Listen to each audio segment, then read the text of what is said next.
Assalamu alaikum, my dear students. Hope all of you will be enjoying good health.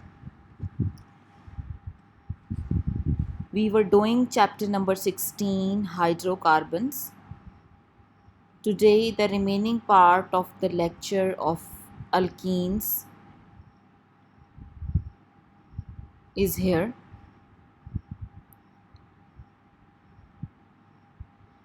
Before proceeding towards our lecture today, I will like to share today's quote. If you look at what you have in life, you will always have more. If you look at what you don't have in life, you will never have enough. So always be grateful and thankful for everything you have in your life.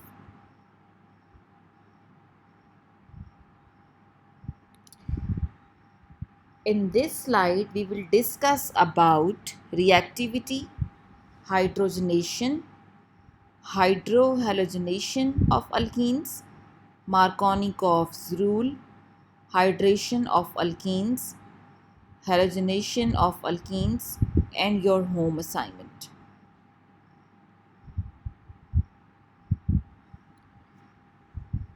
Girls, हमने अपने last lecture में preparation of alkenes को cover किया था.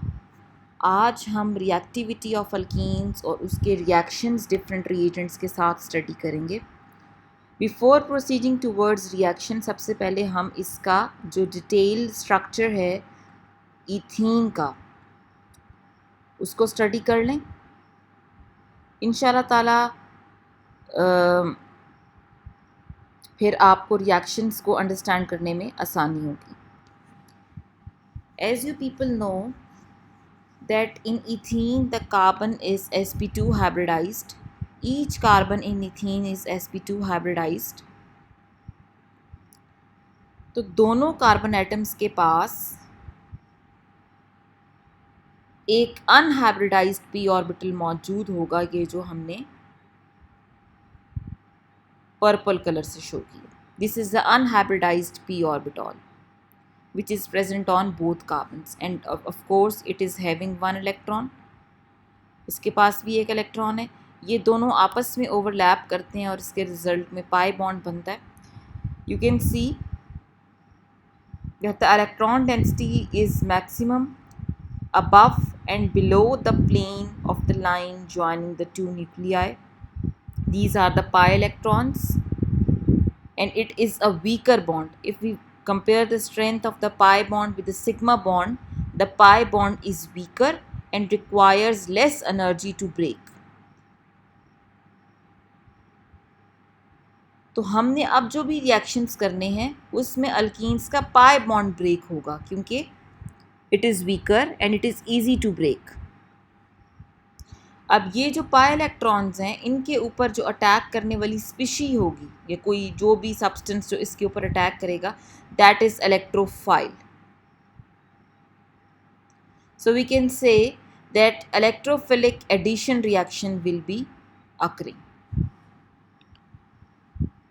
एक electrophile in pi electrons पर attack करेगा और एड अप हो जाएगा इन दोनों कार्बन्स के अक्रॉस. इलेक्ट्रोफाइल कोई भी ऐसा सब्सटेंस है, जैसे यहाँ पर मैं एक जर्नल रिप्रेजेंटेशन लिख रही हूँ.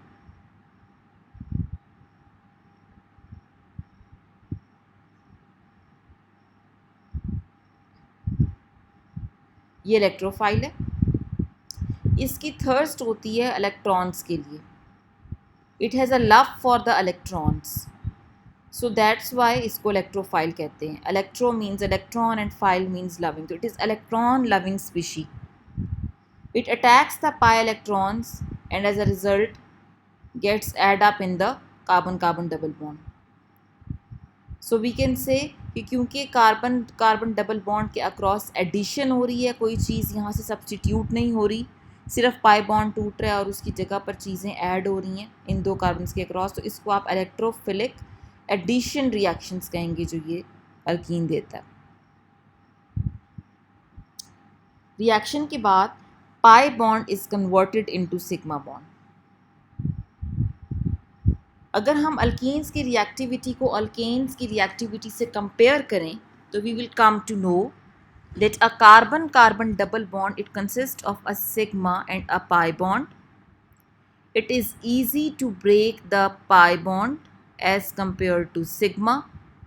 The pi electrons in the double bond, it act as a source of electrons. और कोई भी ऐसी स्पीशी जो electrons का source के तौर पे act करती है, we can say it as a Lewis base. सो हम कह सकते हैं कि जो अल्कीन्स हैं वो लुइस बेस के तौर पे एक्ट कर रही हैं because they are acting as a source of electrons. और जो अल्कीन्स की रिएक्टिविटी होगी वो टूवर्ड्स इलेक्ट्रोफाइल्स है। Electrophiles are the substances which are electron loving. उनके पास खुद इलेक्ट्रॉन्स की कमी होती है, तो that's why they have a love for the electron. So electrophiles को इलेक्ट्रॉन्स चाहिए, वो ये इथीन के या अल्कीन्स के पाई इलेक्ट्रॉन्स पर अटैक करेगा और रिएक्शन होगा। pi bond will be broken and carbon atom becomes an active site which can form a new covalent bond with another atom. One pi bond is converted into two sigma bonds. जो भी एक pi bond टूटेगा उसके result में दो sigma bond वहाँ पर उन दोनों एटम्स के बीच में बनेंगे, तो तब उनकी वैलेंसी पूरी होगी। ये अब एडिशन रिएक्शंस का टर्म मैंने यहाँ पर यूज़ की थी कि एडिशन रिएक्शंस वो क्लास ऑफ केमिकल रिएक्शंस हैं जिसमें एक एटम या एक ग्रुप ऑफ एटम किसी भी मॉलिक्यूल के अंदर ऐड होता है। यहाँ पर मैंने एक जर्नल रिएक्शन लिखा है, ये अल्कीन है, इसमें आप XY रिएजेंट है जो ऐड कर रहे हैं, तो X और Y का बॉन्ड टूटेगा और X जाके एक कार्बन के साथ लग गया, Y जाके एक कार्बन के साथ लग गया। और keep this thing in your mind कि जो एडिशन आप कर रहे हैं वो कार्बन कार्बन डबल बॉन्ड वाली दोनों कार्बन्स के अक्रॉस कर रहे हैं, तो इन दो के ऊपर आप वो चीज़ें ऐड करेंगे और बॉन्ड फाइनली सिंगल में कन्वर्ट हो जाएगा। A pi bond is converted into sigma bond, one sigma bond, यानी ये दोनों चीज़ें, पाई बॉन्ड ख़त्म ही हो जाएगा तो एक सिग्मा बॉन्ड इनके दरमियान बनेगा। सो वी कैन से कि this is unsaturated hydrocarbons because it contains a double bond, और ये सेचुरेटेड में कन्वर्ट हो गया है which contains a single bond. So addition reaction में carbon carbon double bond they become converted into carbon carbon single bond. This means that an unsaturated hydrocarbons becomes a saturated organic compounds. अब reactivity को discuss करने के बाद जो next है हमारे पास वो है डिफरेंट रिएक्शंस, जिसमें सबसे फर्स्ट है हाइड्रोजनेशन रिएक्शन। हाइड्रोजनेशन रिएक्शन जैसे कि नाम से जाहिर है, it is addition of hydrogen to an alkene in the presence of a catalyst and a moderate pressure 1 to 5 atmosphere.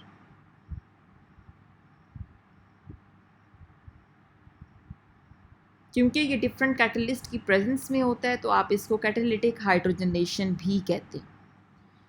इसके अंदर जो कैटलिस्ट यूज होता है that is a Raney nickel, तो this is a picture of a Raney nickel. आप कुछ reaction की मजीद details, that this is highly exothermic process, और जो amount of heat evolve होगी उसको आप कहेंगे heat of hydrogenation. The amount of heat evolved when 1 mole of an alkene is hydrogenated is called heat of hydrogenation. The heat of hydrogenation of most alkene is about 120 kilojoule per mole for each double bond present in the molecule. अगर किसी structure के अंदर एक double bond है तो उसकी 120 kilo joule पर मोल heat of hydrogenation होगी, और अगर दो हैं तो ऑफ कोर्स इसके ट्वाइस। किसी स्ट्रक्चर में अगर 3 डबल बॉन्ड्स हैं तो वो इसके थ्राइस होगी। तो एक डबल बॉन्ड को हाइड्रोजनेट करने के लिए 120 किलो जूल पर mole energy is required. Catalyst जो आप यूज़ कर सकते हैं they are platinum, palladium and Raney nickel. Raney nickel क्या है and how it is prepared? Raney nickel is this nickel aluminium alloy. उसको आप is prepared by this equation nickel aluminium alloy when treated with caustic soda. Caustic soda किसे कहते हैं? Sodium hydroxide is also known as caustic soda, और water की presence में तो इसका जो रिएक्शन हो जाएगा that is this, and it results in the production of this nickel. This special type of nickel which is produced by this equation is known as Raney nickel and is very reactive. As a result, sodium aluminate and hydrogen gas is formed.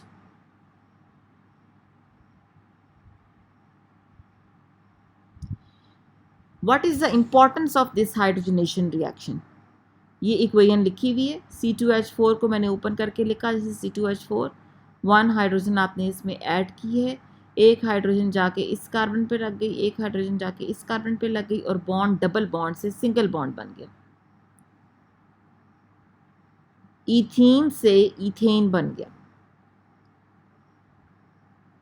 अगर आपको आए कि how will you convert ethene to ethane, तो जब भी आपने double bonds को single bond में कन्वर्ट करना है तो you can use hydrogen.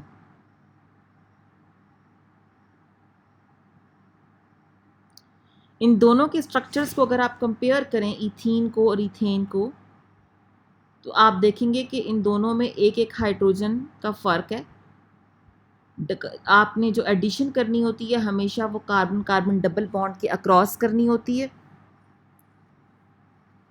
Carbon carbon double bond वाले कंपाउंड्स को आप अनसैचुरेटेड कहते हैं, और जब वो सिंगल बॉन्ड में कन्वर्ट हो जाएंगे, ऑल बॉन्ड्स आर सिंगल, तो दे बिकम सैचुरेटेड। इसकी इम्पॉर्टेंस क्या है हमारी लाइफ में कि catalytic hydrogenation of alkene is used in laboratory as well as in industry. How?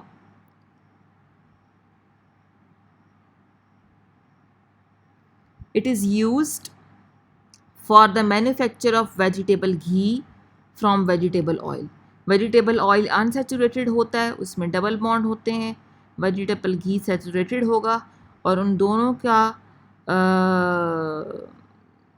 जो इंटर कन्वर्जन है कि वेजिटेबल ऑयल को जब आप वेजिटेबल घी में कन्वर्ट करना चाहेंगे तो सिंपल आपने हाइड्रोजनेशन करनी है। दोनों के स्ट्रक्चर के अंदर सिर्फ और सिर्फ इस चीज़ का फ़र्क है कि ऑयल के अंदर डबल बॉन्ड्स हैं और घी में सारे के सारे बॉन्ड्स सिंगल हैं। तो with the help of hydrogenation you will be converting vegetable ghee into vegetable oil. Next is in the laboratory it is used as a synthetic as well as an analytical tool. How? अगर आपके पास किसी alkyne को हाइड्रोजनेट करने के लिए 1 mole of hydrogen is used, तो that is indicating that the compound is having 1 double bond. आप यहाँ पर देखें, इधर एक ही डबल बॉन्ड था, एक ही पाई बॉन्ड था, तो इसका मतलब है कि आपने H2 सिंपल यूज़ किया। इन द सेम वे नीचे वाले स्ट्रक्चर को देखें, इट इज़ साइक्लोहेक्सीन, इसमें एक ही डबल बॉन्ड है जिसको सेचुरेट करना है, तो ऑफ कोर्स इसमें भी आपकी 1 मोल ऑफ हाइड्रोजन जो है वो यूज्ड होगी।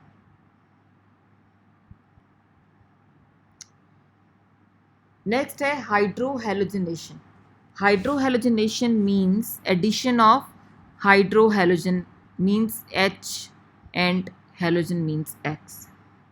It is the electrophilic addition of hydrohalic acids like hydrogen chloride, hydrogen bromide, hydrogen iodide and so on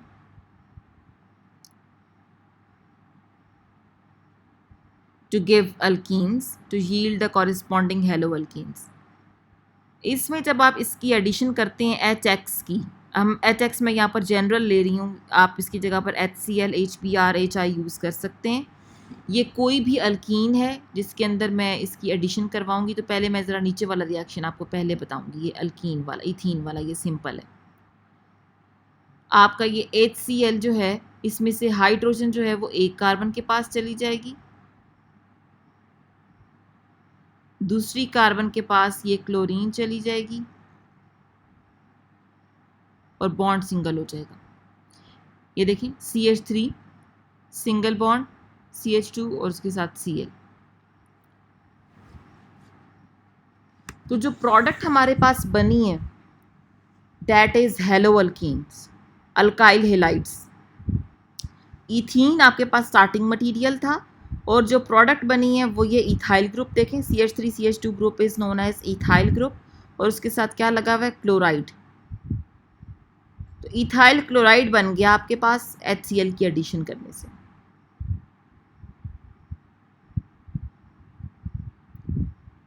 जो हेलोजन एसिड्स की रिएक्टिविटी है इस रिएक्शन में, दैट इज़ कि HI सबसे ज़्यादा रिएक्टिव है, then HBr and then HCl।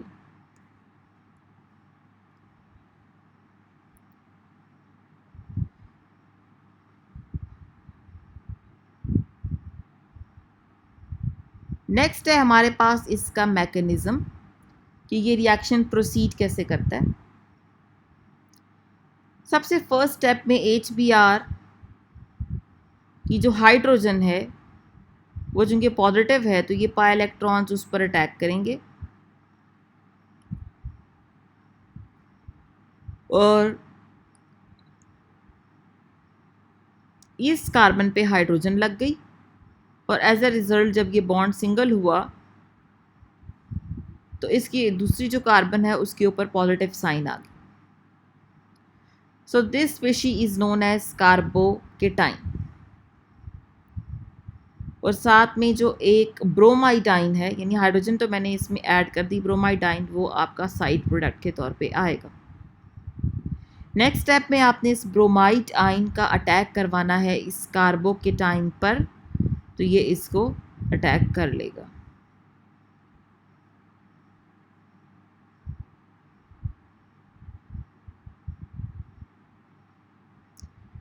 ये देखिए, ये मैकेनिज्म आपकी इस एनिमेशन में भी पोर्ट्रे हो रहा है। ये एक अल्कीन है जिसके अंदर डबल बॉन्ड है और ये जो ऊपर है ये HI या HBr समझ लें आप, उसमें से H आके यहाँ लग गया, पाई बॉन्ड टूट गया। ये देखें पाई बॉन्ड टूटा है, H आके यहाँ लग गया है और जो ब्रोमाइडाइन है वो अलग -1 की फॉर्म में है। तो ये बिल्कुल इसी फर्स्ट मैकेनिज्म की एनिमेशन है, फर्स्ट स्टेप की।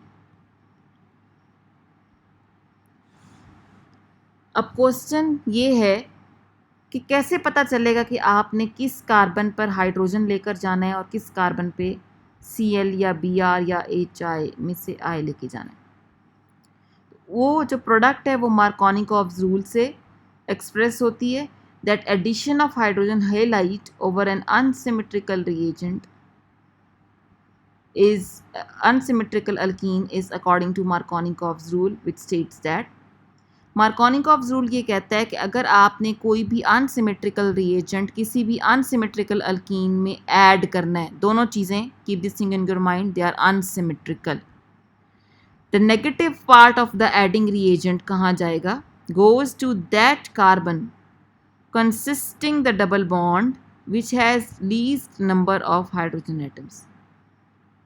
नेगेटिव पार्ट रिएजेंट का आपने वहाँ लेके जाना है दोनों कार्बन्स में से जिसके पास less number of hydrogen atoms हों।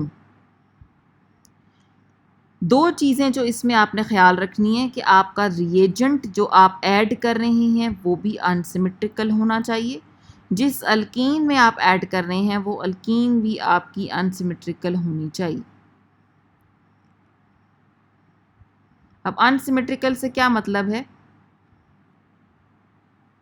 मैं आपको बता दूं। ये देखिए, ये अल्कीन है, आपने डबल बॉन्ड के अक्रॉस कट करके देखना है कि दोनों तरफ equal number of carbon atoms और इक्वल मिरर इमेज है। अब यहाँ इस केस में देखें तो they are not mirror images, double bond के एक तरफ CH2 है और दूसरी तरफ R और CH है, तो ये अनसिमेट्रिकल रिएजेंट हो गया। HX क्या ये सिमेट्रिकल है या HCl? No, it is also unsymmetrical, क्योंकि अगर आप बॉन्ड से कट करें तो एक तरफ हाइड्रोजन और एक तरफ Cl है। तो ये जो मार्कोनिकॉव्स रूल है that is only applicable when the both things they are unsymmetrical. Alkene भी अनसिमेट्रिकल होनी चाहिए और जो आपका एडिंग रिएजेंट है, जिस रिएजेंट को आपने ऐड करना है वो भी अनसिमेट्रिकल होना चाहिए, तब ये आपने फॉलो करना है। ये रूल बेसिकली ये बताता है आपको कि हाइड्रोजन किस कार्बन के पास जाएगी और Cl किस कार्बन के पास जाएगा। अब बच्चे अक्सर ये पूछते हैं कि हम इथीन के ऊपर मार्कोनिकॉव्स रूल या किसी भी सिमेट्रिकल अल्कीन के ऊपर मार्कोनिकॉव्स रूल क्यों नहीं अप्लाई करते। तो बच्चों, किसी भी सिमेट्रिकल अल्कीन, जैसे ये आपके पास इथीन है, ये सिमेट्रिकल, आप डबल बॉन्ड से कट करें, दोनों तरफ equal number of carbon atoms और एक जैसा स्ट्रक्चर है। इसके अंदर अगर आप डबल बॉन्ड ऐड करेंगे तो ऑफ कोर्स फ्राइडे ऐड करेंगे यहाँ पर, ये देखें, तो क्या होगा कि आपकी मर्ज़ी है, आप जिस मर्ज़ी कार्बन पर हाइड्रोजन लगाएं, जिस मर्ज़ी कार्बन पर हैलोजन लगाएं। मीन्स कि अगर आपके पास अल्कीन सिमेट्रिकल है तो there is no rule to be followed. आपने किसी एक कार्बन के साथ हाइड्रोजन लगानी है और किसी एक कार्बन के साथ आपने हैलोजन लगानी है। जैसे यहाँ पर उन्होंने इस कार्बन के साथ हाइड्रोजन लगाया, इधर Cl लगाया, अगर आप वाइस वर्सा भी करते तो प्रोडक्ट यही बनती। अब यहाँ पर आप ये देखें तो मार्कोनिकॉफ रूल ये कहता है कि सबसे पहले जो आपका अनसिमेट्रिकल रिएजेंट है आपने उसके ऊपर पोलैरिटी देनी है, उसके ऊपर चार्जेस देने हैं, और जो पॉजिटिव चार्ज वाली हाइड्रोजन है वो आप उस कार्बन के पास लेके जाएंगे जिसके पास पहले ही हाइड्रोजन ज़्यादा है, यानी ये CH2 के पास जाएगा, CH2 विल बी CH3। उसके बाद आपका ये बॉन्ड सिंगल हो जाएगा, फिर CH के साथ आपने ब्रांच में X लगा देना है और फिर R। तो ये जो एडिशन मैंने इस फर्स्ट रिएक्शन में की है, ये मैंने मार्कोनिकॉफ्स एडिशन की है क्योंकि इसमें दोनों चीज़ें अनसिमेट्रिकल हैं।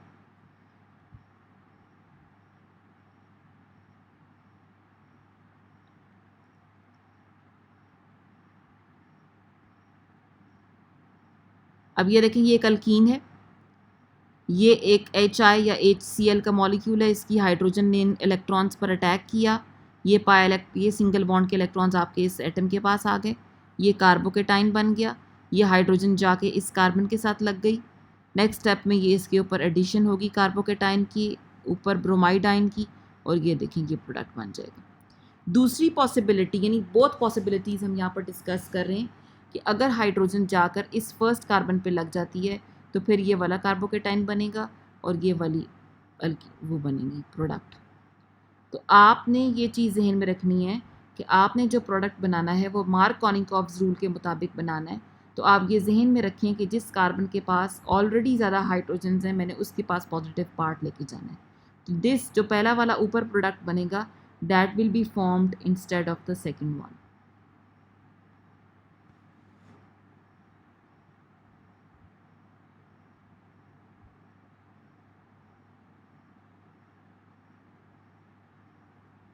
देखिए, अब ये प्रैक्टिकल एग्जांपल्स मैं आपको बता रही हूँ कि मार्कोनिकॉफ्स रूल आप यहाँ पर अप्लाई करेंगे। ये देखें, ये अल्कीन अनसिमेट्रिकल, आप डबल बॉन्ड से कट करके देखें, दोनों तरफ बिल्कुल ऑपोजिट चीज़ें। आपने इसमें HBr की एडिशन करनी है, तो अकॉर्डिंग टू मार्कोनिकॉफ्स रूल आप हाइड्रोजन उधर लेकर जाएंगे जिसके पास ज़्यादा नंबर ऑफ़ हाइड्रोजन्स हैं। तो बच्चों ये CH3 नहीं देखना आपने, ये दो कार्बन्स देखनी है जिनको मैंने ऊपर डॉट लगाया है कि इन दोनों में से किसके पास ज़्यादा हाइड्रोजन्स हैं। CH2 के पास, तो ये कन्वर्ट हो जाएगा CH3 में, और इस कार्बन को आपने साथ Br लगा दिया और डबल बॉन्ड को आपने सिंगल बॉन्ड में कन्वर्ट कर दिया। दूसरी पॉसिबिलिटी ये है जो नीचे डिस्कस हुई हुई है कि आपने हाइड्रोजन इधर ले गए, Br इधर ले गए, ये of course anti Markovnikov's product है। तो this is a minor product and it is not formed क्योंकि it is not in accordance with the Markovnikov's rule. Markovnikov's rule वाला जो है वो आपका हमेशा प्रोडक्ट बनेगा। तो मैं कह सकती हूँ कि 2-मिथाइल प्रोपीन में जब आप HBr की एडिशन करेंगे तो two methyl two bromo propane will be the major product.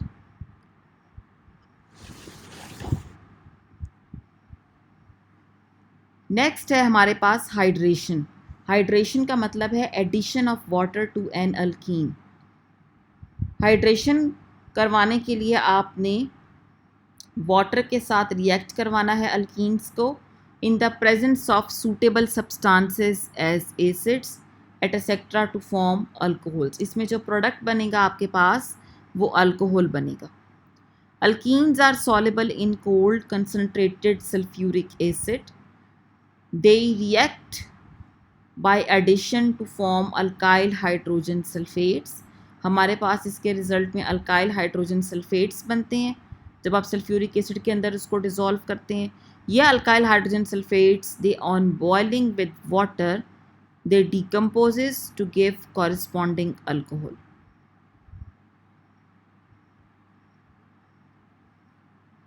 Alkenes react with steam to form alcohols. इसके रिजल्ट में आपको हीट देनी पड़ती है। ये भी एक इलेक्ट्रोफिलिक एडिशन रिएक्शन की एग्जांपल है। Catalyst which are employed as ये एसिड्स हैं like phosphoric acid and sulphuric acid.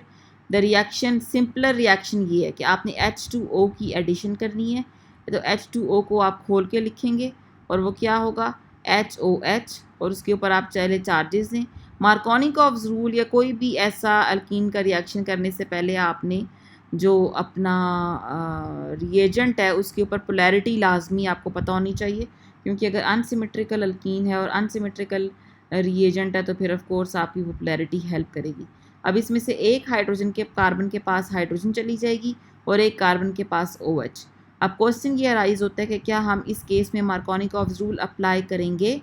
तो नहीं। क्यों? क्योंकि रिएजेंट तो अनसिमेट्रिकल है, लेकिन जो अल्कीन है हमारे पास that is the symmetrical one. आपने मार्कोनिकॉव्स रूल फिर बताती चलूँ सिर्फ तब यूज़ करना है when both the things the attacking reagent and the alkene they are unsymmetrical. अब ये वाला तो अल्कीन सिमेट्रिकल था, तो मैंने इसके ऊपर मार्कोनिकॉव्स रूल नहीं लगाया, बल्कि अपनी मर्ज़ी से किसी एक कार्बन के साथ हाइड्रोजन और किसी एक कार्बन पर OH लगाया। लेकिन अगर मैं यहाँ पर लेती हूँ 1 प्रोपीन, तो ऑफ कोर्स उसके लिए प्रोडक्ट्स दो डिफरेंट पॉसिबिलिटीज़ होंगी।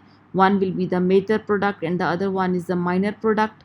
तो आप मेजर प्रोडक्ट जो हैं वो बनाएंगे मार्कोनिकॉव्स रूल के मुताबिक और उसको एक्सप्लेन करेंगे कि मेरा ये जो प्रोडक्ट है ये क्यों बनेगा मार्कोनिकॉव्स रूल से। तो ये भी आपकी होम असाइनमेंट है along with the other questions which are given at the end. अब हाइड्रेशन ऑफ ईथीन के लिए मैंने सल्फ्यूरिक एसिड यूज़ किया था फर्स्ट स्टेप में। सल्फ्यूरिक एसिड का ओपन स्ट्रक्चर हमने खोल के लिखा है H2SO4। इसमें जो ये पार्ट है सिर्फ hydrogen that is the positive one, और द रिमेनिंग जो सारा पार्ट है ये सारा OSO3H, ये सारा का सारा नेगेटिव है। तो आपने चूँकि अल्कीन सिमेट्रिकल है तो आप अपनी मर्ज़ी से एक कार्बन के पास हाइड्रोजन ले जाएं, दूसरा एडिशन रिएक्शन में क्या करना होता है बॉन्ड को सिंगल करना होता है, और रिमेनिंग CH2 के साथ आप लिख देंगे OSO3H, ये ओपन करके ये लिख दिया। This is known as ethyl hydrogen sulphate. Next step में इथाइल हाइड्रोजन सल्फेट को आपने वाटर से रिएक्ट करवाना है। इसके रिजल्ट में क्या बन जाएगा एथेनॉल और सल्फ्यूरिक एसिड। अब ये वही वाली चीज़ जो मैंने अभी लास्ट में आपको बताई थी कि प्रोपीन का अगर आप हाइड्रेशन कर रहे हैं तो दो कौन से प्रोडक्ट्स पॉसिबल हैं, और ये 2 प्रोपेनॉल है, ये 1 प्रोपेनॉल है। तो 2 propanol will be formed because it is in accordance with the Markovnikov's rule. तो मार्कोनिकॉव्स रूल आप इसके ऊपर अप्लाई करके तो देखिएगा, तो this will be the product which is formed. Next है halogenation. Halogenation means addition of halogen. यहाँ पर जो हेलोजन आपका मोस्ट कॉमनली हम लेंगे वो ब्रोमीन है। वैसे क्लोरीन के साथ भी ये रिएक्शन होता है सेम प्रोसीजर पे। हमारे पास जो सॉल्वेंट आप यूज़ करेंगे that will be inert solvent which is carbon tetra chloride. The double bond will break and a bromine atom that becomes attached to each carbon.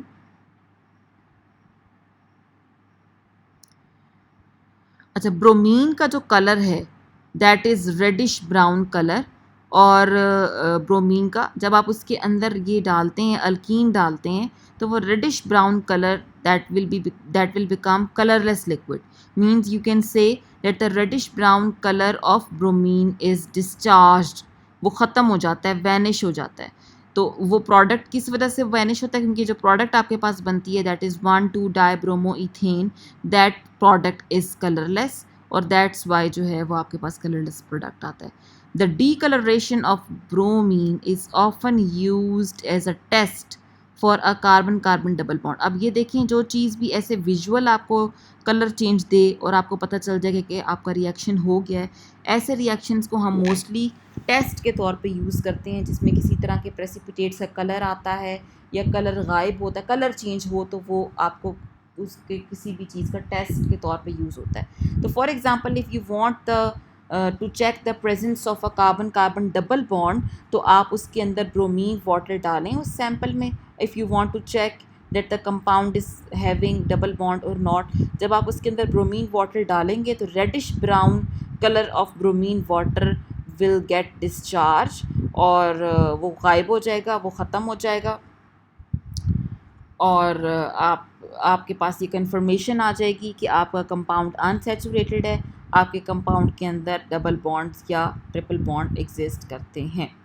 इसके अलावा जो ब्रोमीन और क्लोरीन है, they are effective electrophilic reagents जो most commonly हम यहाँ पर use करते हैं। लेकिन जो टेस्ट के तौर पे यूज़ करेंगे वो ब्रोमीन का सिर्फ यूज़ करेंगे, क्योंकि ब्रोमीन रेडिश ब्राउन कलर की है और उसके जो रिज़ल्ट्स हैं वो आपको विजुअली फेवरेबल होते हैं।